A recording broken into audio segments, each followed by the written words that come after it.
ayun nga ho guys, tuluyan na nga ho na ano ha. Oo, wait lang, ayusin natin yung camera. Tuluyan na nga hong sinuspinde ng COMELEC 2nd Division itong si Atty. Sia dyan na tumatakbong congressional candidate dyan sa Pasig City. Ayan ho ha, dahil doon sa kanyang biro, which is nakakitaan ng COMELEC na violation doon sa discrimination ng kababaihan. Ayan ho. So ayon dito sa COMELEC guys, kahit manalo pa siya dyan sa Pasig City bilang kongresista sa nalalapit na eleksyon, kasi hindi na pwedeng tanggalin yung pangalan niya kasi final na ho nga yan dyan sa balota, suspendido pa rin daw ang kanyang panunumpa kapag siya ay nanalo pa rin.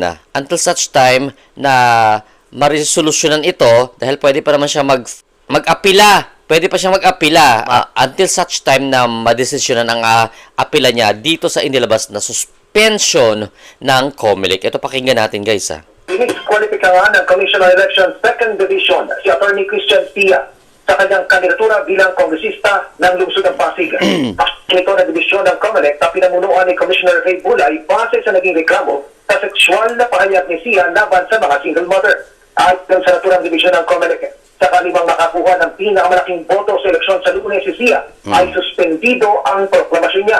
Ito ay habang hindi magiging pinal ang desisyon sa kanyang isyong kinakaharap. Una nang dumepensa si Sia sa isyu sa pagkasabing biro lamang ito at walang intensyong makasakit ng kalooban. Maaari pa namang iapila ng kandidato ang desisyon ng 2nd Division laban sa kanyang pagtakbo.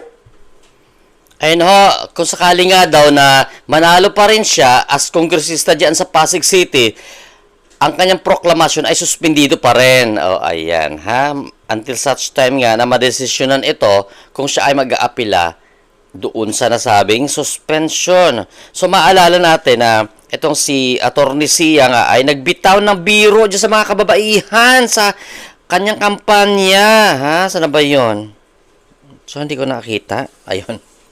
So, eto, pakinggan natin, balikan natin ha, fast check lang tayo dito sa naging kaganapan noong nagbitaw ito ng biro itong si Atty. Sia na naghantong sa pagkasuspindin niya sa kanyang kandidatura dyan sa Pasig City. Eto.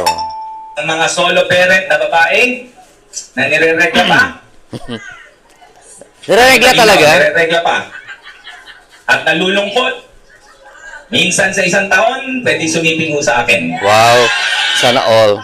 Iyan ang naging biro ng abogadong si Ian Sia na tumatakbong kongresista sa Lone District ng Pasig sa kanyang pangangampanya sa lungsod. Hindi, biro lang ho, may asawa na ho ako. Kaya itong sasabihin ko sa mga nangangarap, mamamatay ka, di mo ako matitikman. Ang ilang residente ng Pasig dismayado sa naging biro ng naturang kandidato. Nakaka-insulto. Kasi hindi tamang biro yun. Ang dami ko pinagdaanan na para buhayin kong mag-isa ang mga correct. Tapos may maririnig kang ganon na isa siyang abogado. Alam niya ang batas. Para magsalita siya ng ganon na katulad namin mga solo parent. Masyado niyang binaba ang dignidad ng mga solo parent. At sabihin mong joke yan. May mga birong nilalagay sa lugar. May Correct. mga birong nakaka-offend. Ipinagpapaliwanag na ng Commission on Elections si Sia kung bakit hindi siya dapat madiskwalipika sa darating na halalan. Nagdang COMELEC, maituturing paglabag sa anti-discrimination and fair campaigning guidelines ang naging biro ni Sia. Na bakit kinakailangan bumaba tayo sa level ng ganyan sa pangangampanya. Hindi po pwedeng ganyan. Ibalik po natin sa katinuan itong kampanyahan. Unfair at hindi nararapat yung mga ganyang klaseng salita. Ang batas ng congressman buong Pilipinas eh.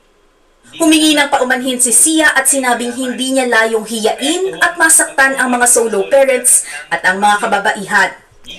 Kasi naman guys, may mga biro kasi na kagaya na kung komedyante ka talagang understandable na yan na joke yun. Kaso hindi ka naman komedyante kasi na may misunderstood ka talaga ng mga tao sa paligid mo kasi pag nagbiro ka na hindi ka naman joker, na hindi ka naman kilala as komedyante, talagang that is double standard.